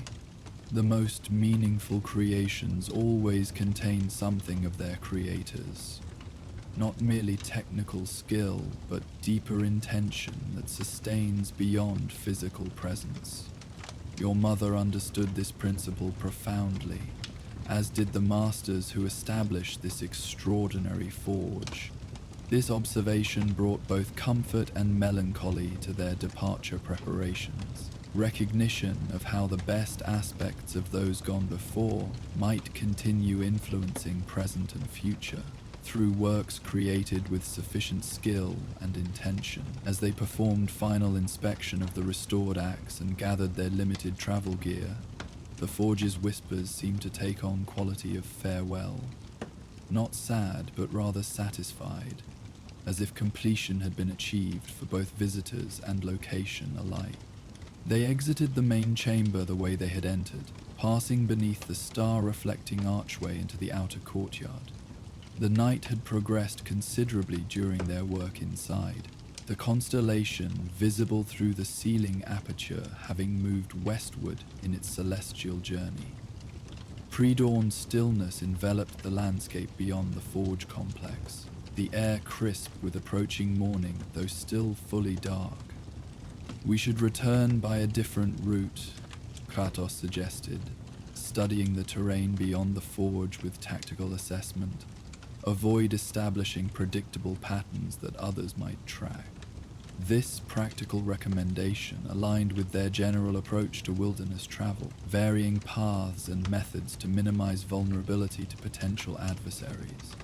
Though they had encountered no hostile presence during their journey to the forge, experience had taught both father and son that circumstances could change rapidly within the 9 realms, particularly when valuable resources or knowledge were involved. As they prepared to depart the ancient complex, a subtle shift occurred in the ambient atmosphere. The glowing pools of star metal throughout the courtyard pulsed once in perfect synchronization, their light briefly intensifying before settling back to normal luminescence. Simultaneously, a final whisper, clearer than any previous communication, flowed through the pre-dawn air. What was forged in starlight carries essence beyond physical form. The weapon restored becomes restorative itself, ice that heals as well as harms when wielded with appropriate intention. Kratos paused, considering this cryptic message with characteristic thoroughness. Throughout his long existence, he had encountered numerous weapons with dual applications, tools of destruction that could, in specific circumstances, serve constructive purposes as well. That the Leviathan axe might harbor such potential seemed plausible, particularly following its enhanced restoration within this extraordinary forge. The axe already demonstrates environmental manipulation beyond mere combat application, Mimir observed thoughtfully. This suggests its frost properties might extend to beneficial cooling effects, perhaps soothing burns or reducing fevers in addition to freezing adversaries. Many legendary weapons contain such balanced capabilities, particularly those crafted by the most enlightened masters. Atreus looked at his father with widened eyes, clearly intrigued by this possibility. Could we test this? See if the axe really can heal as well as fight? Perhaps, when circumstance permits proper exploration without unnecessary risk, Kratos replied, neither dismissing the idea nor committing to immediate experimentation. His practical nature suggested caution when dealing with newly revealed magical properties, regardless of apparent benevolence. With final glances at the extraordinary forge that had provided both practical restoration and unexpected insight, they departed into the dark landscape beyond the complex. The sky above remained spectacularly clear, countless stars illuminating their path with subtle silver light that eliminated need for artificial illumination. Though they selected a different route than their approach path, navigation presented no significant challenge, given the exceptional celestial visibility. As they traveled, Atreus occasionally glanced toward his father's back, where the restored Leviathan axe now rested in its familiar position.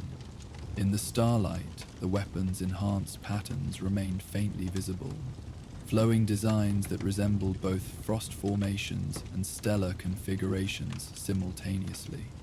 The boy's expression suggested continuing contemplation of the forge's final message and its potential implications for their ongoing journey. "Father," he said after they had walked in comfortable silence for perhaps an hour, "do you think there are other places like that forge? Hidden throughout the realms, I mean? Places where special knowledge or abilities have been preserved, even though their creators are long gone?" Kratos considered this question with appropriate seriousness, recognizing his son's natural curiosity about their world and its many mysteries. Undoubtedly, he answered after a thoughtful pause. The 9 realms contain countless wonders beyond common knowledge, some beneficial, others dangerous. Wisdom lies in discerning which deserve exploration and which are better left undisturbed. Your father's assessment demonstrates characteristic prudence, Mimir added. Throughout my extensive travels as Odin's advisor, before my unfortunate current circumstances, of course, I encountered numerous such locations. Ancient repositories of knowledge, forgotten training grounds, specialized crafting facilities like the Night Forge. Most significant civilizations create such resources, then conceal them from potential misuse through various protective measures. Like the perceptual enchantment on the storage room door, Atreus noted, connecting their recent experience to this broader concept. You can only see it properly when you're not looking directly at it. Precisely, Mimir confirmed. Such protections typically incorporate psychological elements alongside purely magical defenses. The most valuable knowledge often hides in plain sight, accessible only to those who approach with appropriate perspective rather than direct confrontation. This observation prompted further thoughtful silence as they continued their journey through the gradually lightening landscape. Dawn approached with subtle persistence, stars beginning to fade as eastern horizon developed faint illumination, still well below true daybreak. The air carried morning coolness that refreshed rather than chilled, invigorating their steady progress across the boundary territory between Svartalheim and neighboring wilderness.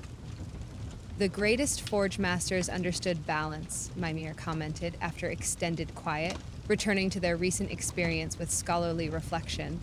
Not merely technical balance in their creations, but deeper equilibrium between crafting weapons capable of tremendous destruction, while ensuring such power remained guided by wisdom rather than merely destructive impulse.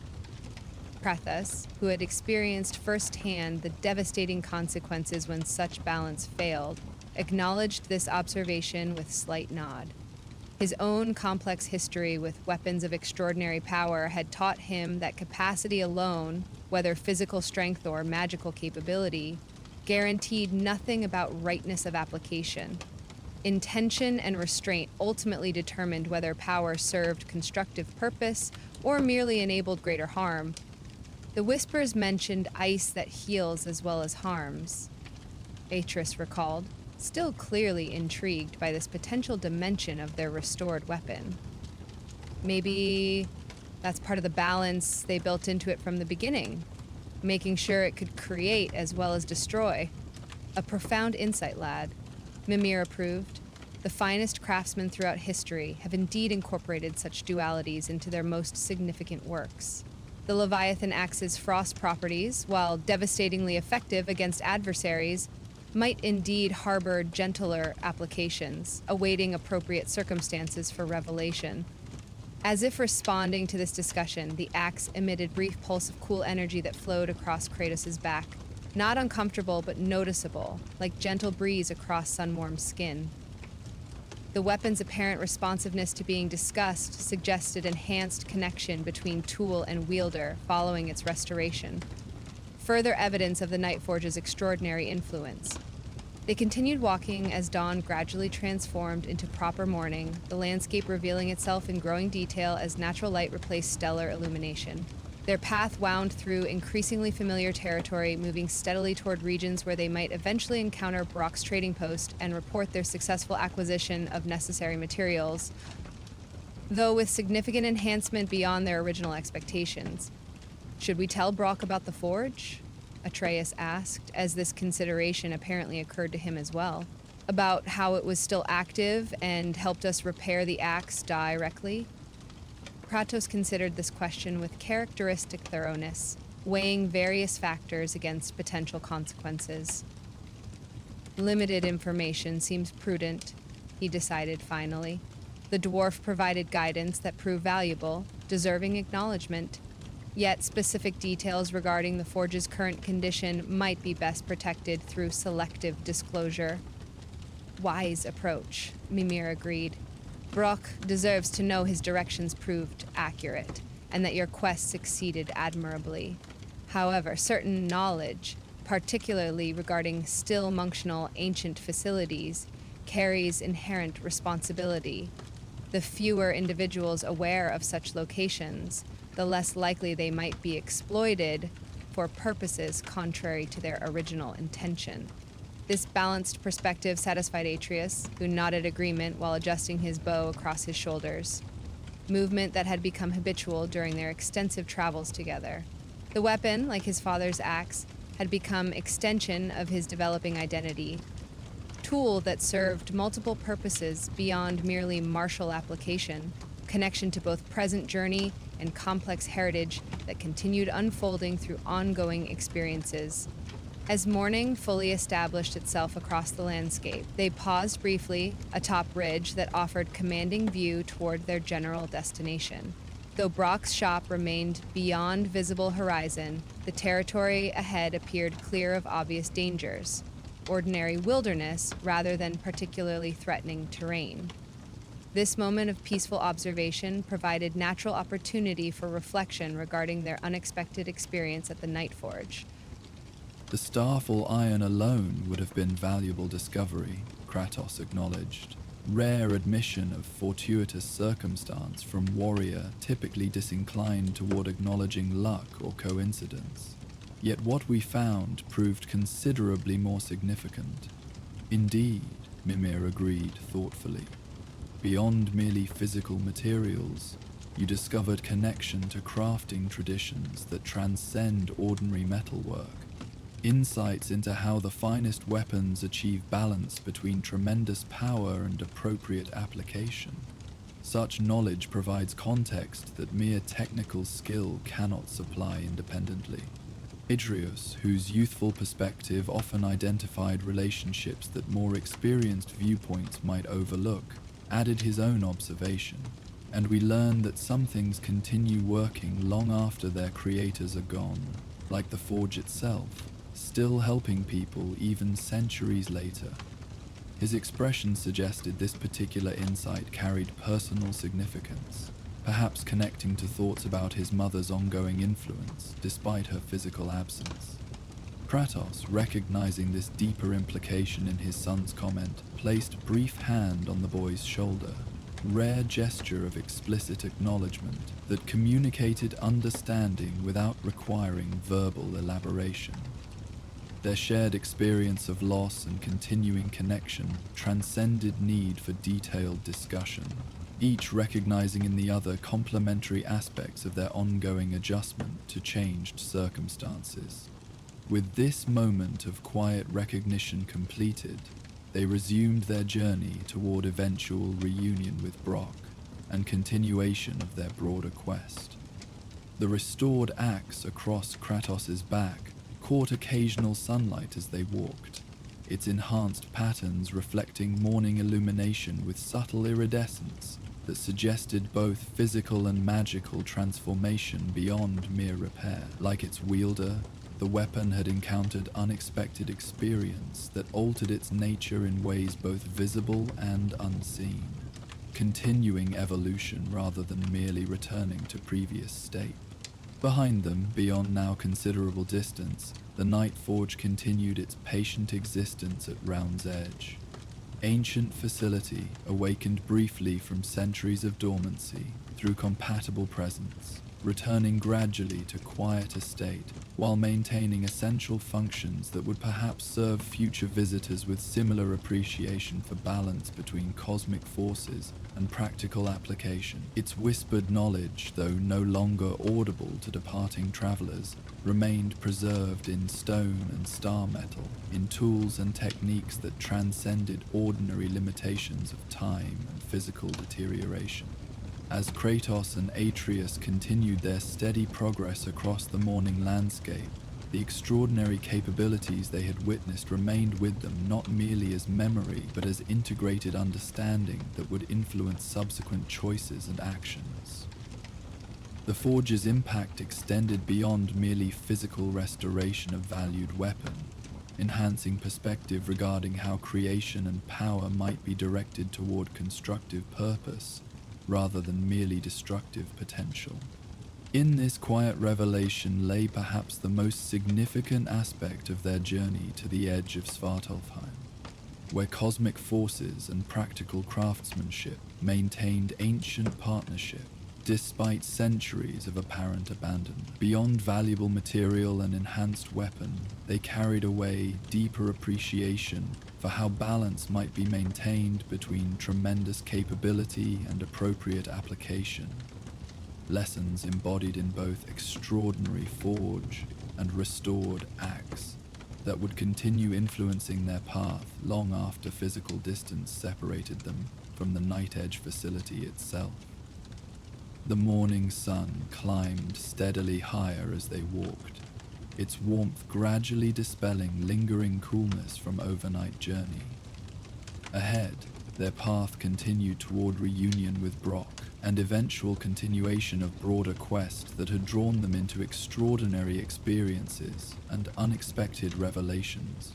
Behind, the Nightforge maintained patient vigilance at boundary between realms, its ancient wisdom preserved for those who might approach with appropriate respect and compatible intention. Between past and future, Kratos and Atreus traveled, present path with enhanced understanding and restored resources, father and son moving together through landscape both physical and metaphorical, each supporting the other through challenges encountered and insights gained. Their journey continued, as all meaningful journeys must, with each step building upon previous progress while maintaining openness to unexpected discoveries that might transform anticipated destination into something more profound than original intention could have foreseen. And so our journey through the realms draws to a close for tonight. May Hypnos, god of sleep, watch over you as you drift through dreams of legendary proportions. If these tales of gods and monsters helped guide you to restful sleep, consider supporting our journey by liking this video and subscribing to the channel. Your support gives me the strength to continue sharing these stories night after night. Remember, these videos play uninterrupted through the night, with no ads to disturb your slumber, just the soothing sounds of mythic realms to accompany your dreams. For those seeking passage to exclusive content, our Patreon offers early access to all videos and special playlists crafted to enhance your sleep. The link awaits in the description below. Until our next journey together, may your sleep be deep, your dreams be mighty, and your rest be undisturbed by the conflicts of gods and men. Sleep well, brave one.